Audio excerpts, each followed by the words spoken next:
name's Patrick Mess. I'm from Canisteo, New York. I'm 22 years old, and one day in high school, I was in the locker room getting changed for class, and I was really self-conscious, so I always got changed in the bathroom of the locker room. And I remember I just changed into my shorts and t-shirt, and I had my actual clothes from the day wadded in my arms. And I'm like walking really quickly to go back into the actual part of the locker room. And I get to my backpack and I'm like shoving my clothes in my backpack as quick as possible. And I'm almost in the clear. I'm almost ready to get out. And this one girl just turns and looks at me and just goes, "I don't know why you're even still here. You just kill yourself. You shouldn't even bother to be here anymore." And I remember just like shoving my clothes quicker, grabbing my backpack and running out of the locker room, like not even looking back at her, because I wasn't protected by the teacher in the locker room. And if I looked at her, I was afraid that like I would just automatically break down. I chose to move to Canandaigua to go to Finger Lakes Community College. 4 years after the incident happened in the locker room in my high school, I got involved. I became Safe Zone trained. I became vice president of PRISM, which is the pride group on campus. I got super involved in like everything that was going on campus. Like one Halloween, one of my friends, very close friends even, had been having a lot of anxiety issues at the Halloween dance. So he went off by himself and was like sitting on a staircase alone, and he had an anxiety attack. Well, a professor had happened to be walking by and saw him having this anxiety attack and called him in. Well, this friend's also trans, and they thought that the professor thought that thought he was a girl and reported him as being a girl. So when campus security found him, they misgendered him.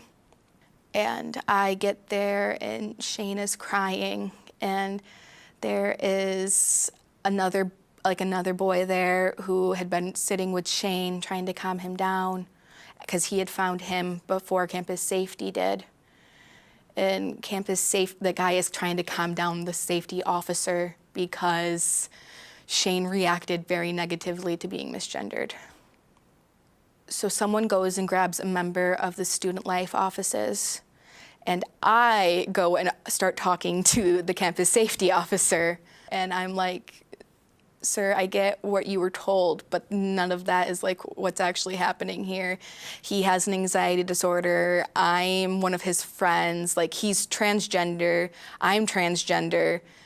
And you are coming like at this like you're coming at this all wrong."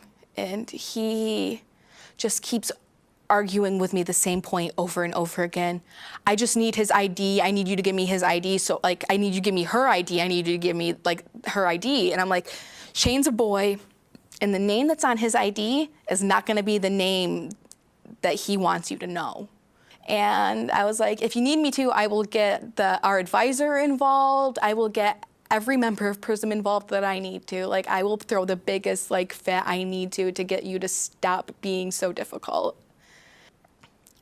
Shane finally like has his ID in his hand, and he's shaking so bad, and like I'm almost shaking for him, and he has his thumb just pressed over his name, and he like is just holding it out. He just goes, "You can have my ID number, and that's all you're getting from me." And the guy just goes, "It doesn't matter what I get from you. If I look up your ID number in the system, I'm gonna get your name." And I was like, "That's not the point that's being made here. You don't need to know his name.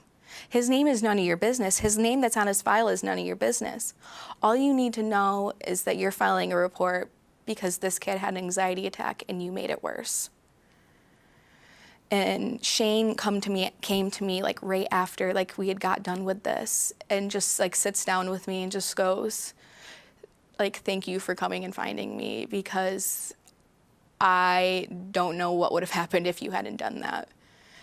And this honestly kind of just like pushed us to like press for like more teachers and stuff on campus, more teachers, more like people employed by the school to have Safe Zone training.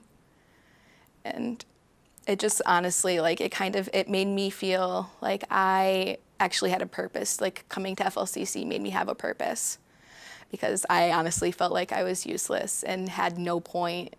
And what the girl said in the locker room was true, that I probably should have been gone. But like, knowing that I could be here for any of my kids when they needed me, like, it honestly made me feel important.